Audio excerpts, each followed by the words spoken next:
Yoon Kim arrived like a storm.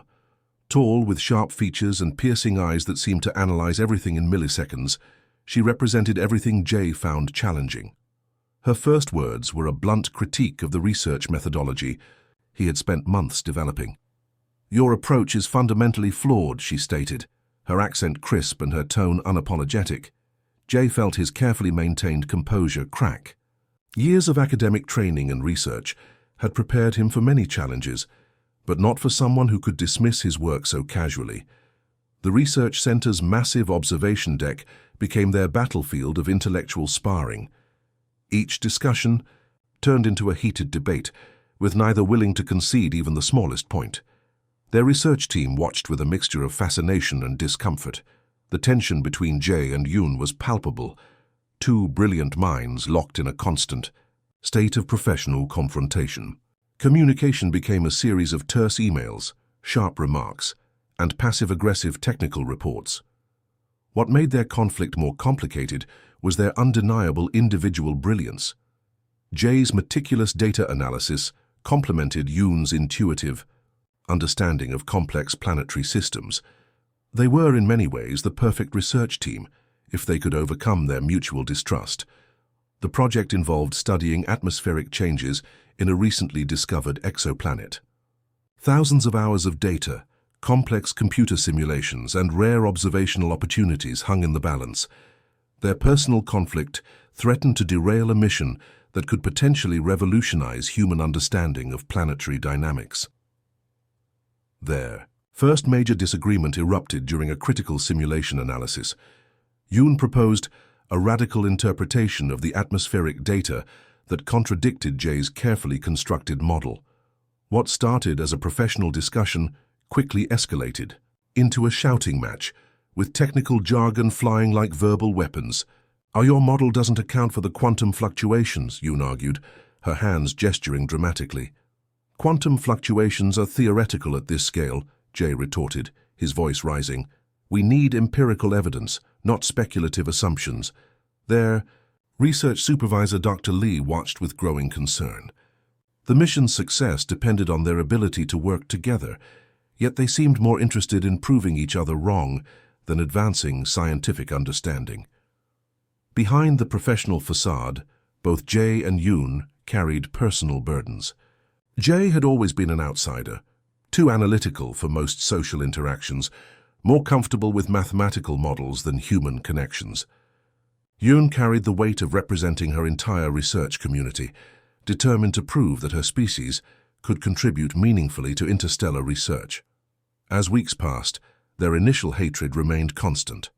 Every meeting became a strategic battle, every report a potential weapon. The research center became an unlikely arena of intellectual combat, with Jay and Yoon at its epicenter.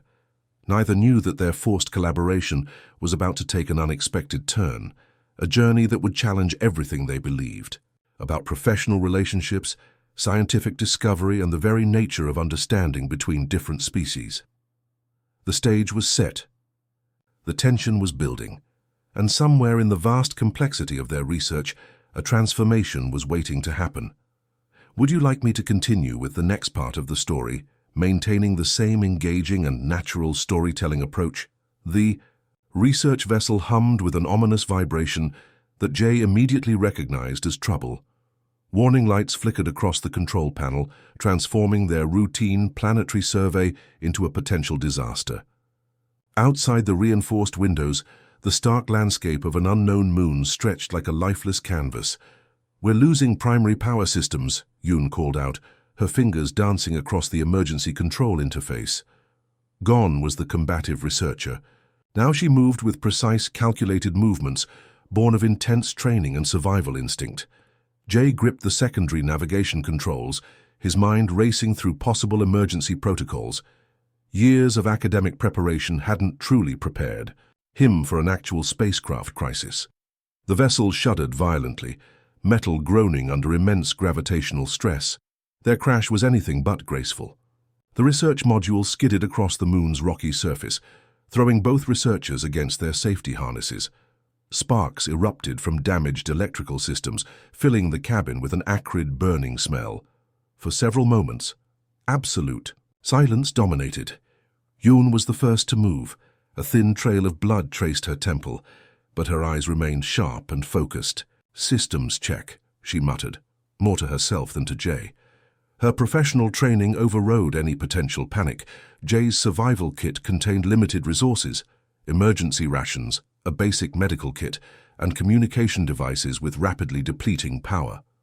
The moon's environment displayed hostile readings: extreme temperature variations, minimal atmospheric protection, and potentially dangerous radiation levels. "We have approximately 72 hours of survival supplies," Yoon calculated, her voice clinical and detached. "Our communication systems are compromised. Rescue might take significantly longer." Their previous professional animosity suddenly seemed meaningless, confronted with their current survival scenario.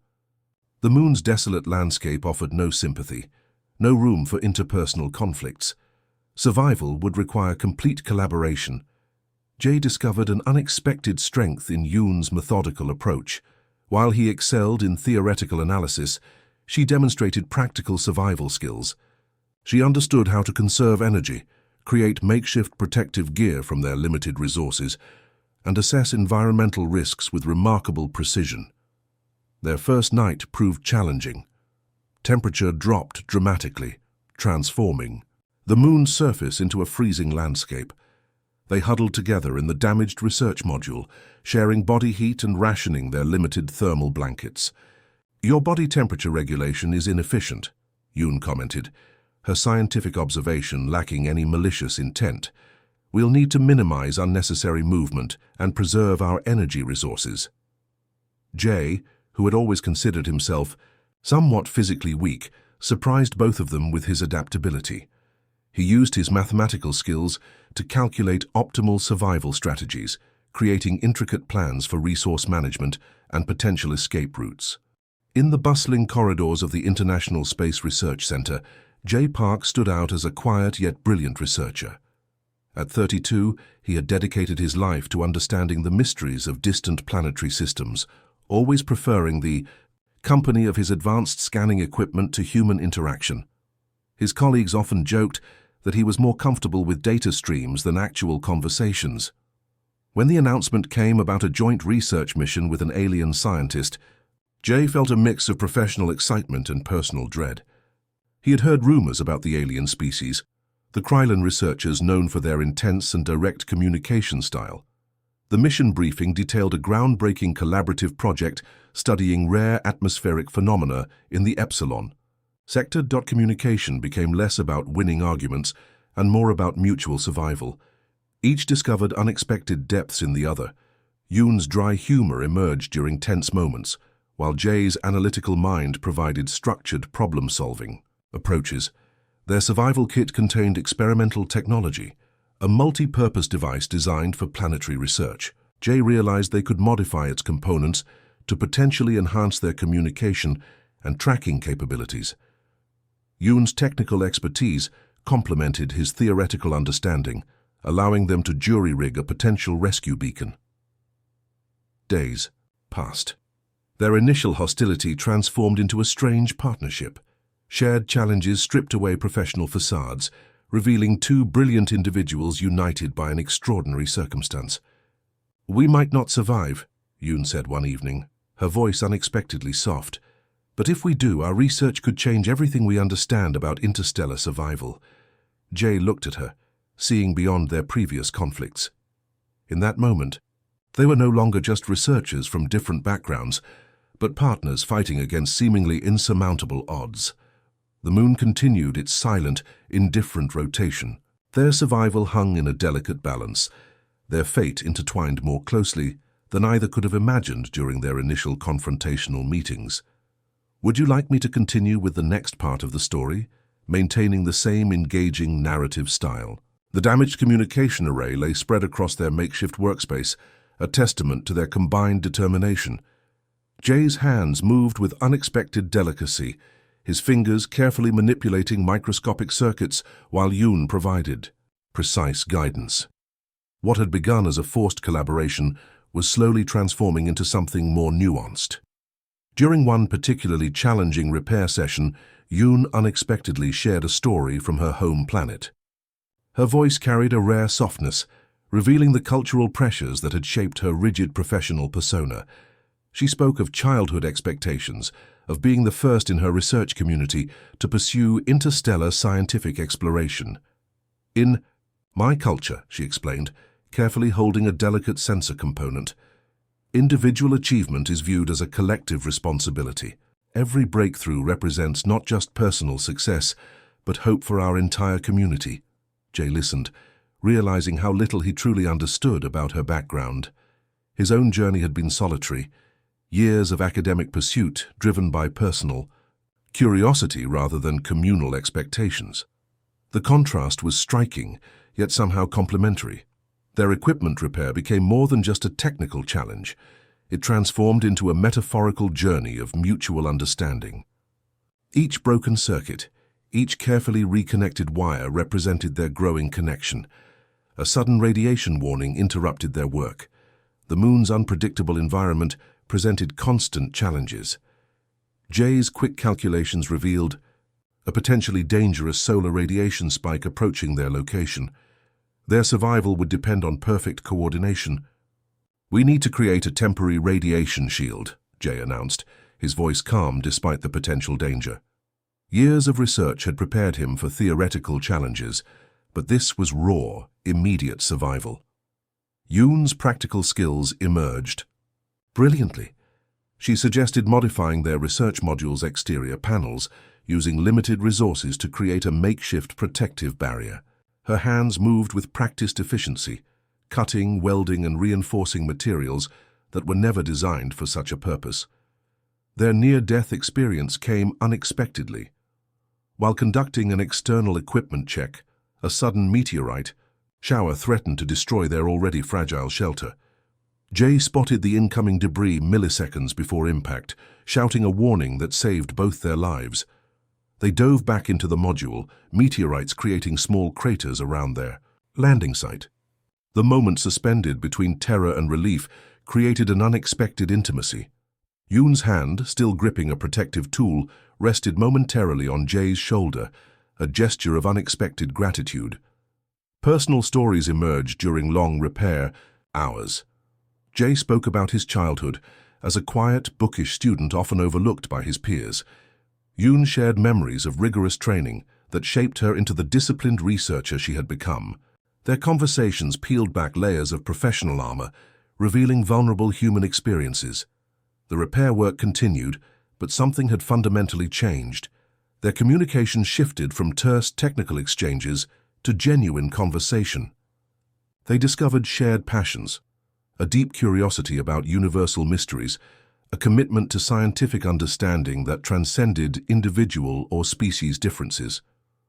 Yoon's laugh, which Jay had initially found harsh and mechanical, now carried genuine warmth. His own tendency to overthink became something she found endearing rather than irritating. Small moments of mutual understanding replaced their previous hostile interactions. Their survival became a collaborative dance. Jay's theoretical knowledge complemented Yoon's practical skills. Where he calculated risks, she implemented solutions. Where she saw immediate challenges, he provided long-term strategic thinking. As days passed, the line between professional colleagues and something more began to blur. They were no longer just researchers from different species, but partners united by an extraordinary shared experience. The moon's indifferent landscape continued to surround them, a silent witness to their transformation. Their initial hatred had begun an unexpected journey towards mutual respect, understanding, and something that felt remarkably like connection. Would you like me to continue with the next part of the story, maintaining the same engaging narrative approach? The confined space of their damaged research module became an unexpected sanctuary of intimate discovery. Weeks of isolation had stripped away their professional facades, revealing two complex individuals bound by more than just scientific curiosity. One evening, as artificial lighting mimicked a soft twilight, Jay found himself sharing childhood memories he'd never spoken aloud before. He described his early fascination with celestial mechanics, how as a young boy, He'd spend countless nights mapping star patterns from his family's small apartment balcony. His voice carried a vulnerability that surprised even himself. Yoon listened with genuine interest, her typically analytical eyes softening. She recognized in Jay's story not just a personal narrative, but a universal human experience of passion and dreams. Her own memories of rigorous scientific training began to seem less like achievements and more like personal limitations. Their intellectual discussions evolved beyond professional boundaries. They debated philosophical concepts, shared personal dreams, and challenged each other's perspectives with a newfound respect. Where arguments once created tension, now they generated profound understanding. "Do you ever wonder," Jay asked one night, "if our scientific pursuit is truly about discovery or about understanding our own existential questions?" Yoon's response came after careful contemplation. "Perhaps scientific exploration is our species' method of understanding vulnerability. We seek answers because we fundamentally fear the unknown." Their communication transcended verbal language. A subtle gesture, a shared glance, an understanding smile. These became their most profound conversations. The initial professional distance dissolved, replaced by an intimate connection that defied traditional boundaries. Physical proximity played a significant role in their emerging connection. Limited space meant sharing everything: food, resources, personal space. Each movement became a delicate dance of mutual respect and growing attraction. Jay discovered an unexpected appreciation for Yoon's complex personality. Her seemingly rigid exterior concealed a deeply emotional, passionate individual. Her laugh, once perceived as mechanical, now carried genuine warmth. Her analytical mind, which he previously found cold, now appeared beautifully intricate. Yoon, similarly, found herself fascinated by Jay's subtle emotional landscapes. His quiet intelligence, his ability to find beauty in complex mathematical patterns revealed a depth she had never anticipated. His gentle touch while repairing equipment, his patient explanations of theoretical concepts, all became sources of unexpected attraction. Their shared survival experience created an intimacy that surpassed traditional relationship boundaries.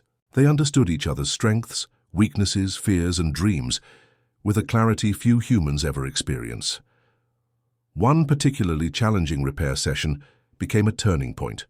Working together to recalibrate a critical sensor, their hands accidentally touched, the moment suspended between professional collaboration and something more intimate. Electricity seemed to pass between them, not just physical but emotional and intellectual. Cultural differences that once seemed insurmountable now appeared beautifully complementary. Yoon's structured approach balanced Jay's creative thinking. His theoretical insights enhanced her practical implementations. They were becoming more than researchers. They were becoming partners in the truest sense. Unspoken romantic tension began building. Gentle touches lingered milliseconds longer than necessary. Conversations carried subtle emotional undertones. Their professional relationship was transforming into something significantly more complex and beautiful. "We are more than our individual experiences," Yoon said one evening, her voice carrying an unusual emotional depth. "We are the sum of our collective understanding." Jay looked at her, realizing they had created something extraordinary. Not just a potential scientific breakthrough, but a profound human connection that challenged everything they previously understood about relationships, species, and emotional boundaries. The moon continued its silent rotation, a passive witness to their emerging transformation. Their initial hatred had become something far more beautiful, a connection that defied traditional understanding, a relationship born from mutual respect, scientific curiosity, and unexpected emotional discovery. Would you like me to continue? With the final part of the story, maintaining the same engaging narrative approach, the rescue team's arrival marked a critical moment of transformation. As their damaged research module was carefully transported back to the International Space, Research Center Jay and Yoon exchanged a silent understanding. Their shared experience had changed everything, not just for them, but potentially for two entire civilizations. Debriefing sessions became a complex dance of professional reporting and carefully hidden personal connection. Their research findings were groundbreaking, detailed observations of planetary atmospheric changes that would revolutionize scientific understanding. But beneath the technical data lay a deeper, more profound discovery. Their respective research institutions initially viewed their connection with skepticism. Jay's Human Research Committee questioned the validity of their collaborative approach. Yoon's Alien Research Council demanded a strict professional evaluation of their mission outcomes. "We're more than just a research partnership," Jay argued, during a critical review board meeting. His typically reserved demeanor had transformed, carrying a newfound confidence born from their shared survival experience. Yoon supported him, presenting their findings with a combination of scientific precision and passionate conviction. Their presentation wasn't just about planetary research. It was a testament to the potential of cross-species collaboration. The breakthrough came unexpectedly. Their combined research proposed a revolutionary diplomatic and scientific exchange program that could bridge fundamental communication gaps between their civilizations. What had begun as a forced collaboration now represented hope for universal understanding. Political leaders from both their home planets watched their presentation with growing interest. Here were two researchers who had not just survived an impossible situation, but had transformed their experience into a potential pathway for broader interspecial cooperation. Their personal relationship became a subtle yet powerful symbol. They didn't explicitly discuss their emotional connection, but it radiated through every collaborative presentation. The way they anticipated each other's thoughts, completed each other's scientific arguments, it spoke of a connection that transcended traditional professional boundaries. Bureaucratic challenges seemed insignificant compared to their shared vision. They proposed a comprehensive research and cultural exchange program that would allow scientists from different species to work together, live together, and truly understand each other's perspectives. Understanding isn't about eliminating differences, Jay would explain during their presentations. It's about creating a space where those differences can coexist and complement each other, Yoon would add, her voice carrying both scientific precision and emotional depth. Our mission is not just about collecting data, it's about collecting understanding. Their love story became an unexpected diplomatic tool, not a dramatic Hollywood-style romance, but a quiet, profound connection that challenged existing conceptual boundaries. They showed that communication, respect, and genuine curiosity could bridge seemingly impossible gaps. The exchange program they developed became their lasting legacy. Young researchers from different species would now have opportunities to collaborate, live, and learn together. Their personal journey had transformed into a systematic approach to interspecies understanding. Media coverage portrayed them as pioneers, not just scientific researchers, but ambassadors of a new kind of universal communication. Their story inspired countless others to look beyond traditional limitations, to see potential where others saw only differences. During their first official program launch, Jay and Yoon stood side by side. Their hands occasionally touched, a subtle gesture that spoke volumes about their journey. They weren't just presenting a research program, they were presenting a new model of human connection. "We choose understanding," Jay would often say, "over conflict, curiosity over fear, connection over isolation." Their relationship represented something far more significant than a personal love story. It was a blueprint for potential universal harmony, a quiet revolution born from two researchers who had transformed their initial hatred into something profoundly beautiful. The universe watched, waiting, as their extraordinary journey continued to unfold. Would you like me to refine or adjust any part of this final narrative section?